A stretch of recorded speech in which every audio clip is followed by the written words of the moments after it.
तर गोंदियातील सालेकसा नगरपंचायत निवडणुकीमध्ये ईव्हीएम छेडछाड आरोप प्रकरणानंतर तणाव वाढला होता। नागरिकांची प्रशासनाविरोधात जोरदार घोषणाबाजी सुद्धा यावेळेस बघायला मिळाली। गर्दी पांगवण्यासाठी पोलिसांकडून बळाचा वापर केला गेलाय। नागरिकांची प्रशासनाविरोधात जोरदार घोषणाबाजी बघायला मिळाली। 5:30 वाजेनंतर सर्व एजंट्स आणि उमेदवार यांच्या उपस्थितीत सर्व मशीने सील्स करण्यात आली, ज्यामध्ये सर्वांची स्वाक्षरी होती आणि ऑन ऑफ स्विच तेव्हा पण सुद्धा तपासणी करण्यात आली। पण आमच्या असा लक्षात आला, काही जणांनी आम्हाला सांगितले की स्ट्रॉंग रूम तहसील कार्यालय येथे आहे, त्याच्यामध्ये ठेवण्यापूर्वी सदर सर्व मशीन्स ते सील ओपन करण्यात आलेले आहे। कारण सांगितण्यात आले का कि आम्हाला वरचे आदेश है।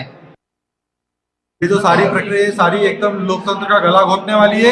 यदि ये चीज हुई है तो संबंधित अधिकारियों पे, कर्मचारियों पे तुरंत शासन ने निलंबन की कार्रवाई करना चाहिए और यदि ऐसा हुआ है छेड़छाड़ किसी प्रकार की हुई है तो इलेक्शन को रद्द करके फिर से मतदान लोगों का लेना चाहिए।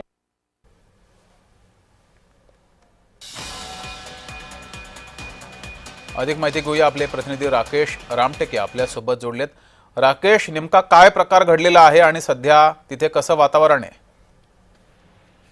काल सायंकाळच्या सुमारास जेव्हा मतदान झाल्याच्या नंतर सर्व ईएम या स्ट्रॉंग रूम मध्ये जमा करण्यासाठी आणल्या जात होता, त्यावेळी निवडणूक निर्णय अधिकारी यांनी ईव्हीएम मशीनच्या कंट्रोल युनिटचे बटन ऑन ऑफ ऐकणे हे चेक करण्यासाठी मशीन उघडल्याचा आरोप स्थानिक नागरिकांनी केला होता आणि त्यामुळे वातावरण चिघळलं होतं आणि आज सकाळी अनेक नागरिकांना याविषयी माहिती झाल्याच्या नंतर ईव्हीएमची छेडछाड तर झाली नाही असा संशय व्यक्त करण्यात आला आणि सकाळपासूनच मोठ्या प्रमाणात आंदोलक हे तहसील कार्यालयावर जमून आंदोलन करीत होते आणि या आंदोलनासाठी मोठ्या प्रमाणामध्ये पोलीस प्रशासन सुद्धा सज्ज झालं होतं।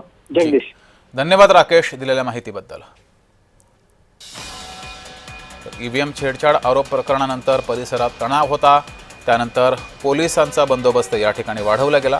नागरिकांनी यावेळेस प्रशासनाविरोधात घोषणाबाजी सुद्धा केली होती, मात्र सध्या या ठिकाणी वातावरण शांत आहे। बातमी हिवाळी अधिवेशनासंदर्भात। विधिमंडळाचे हिवाळी अधिवेशन फक्त आठवडाभरच असणार आहे। विधिमंडळाचे हिवाळी अधिवेशन 8 डिसेंबर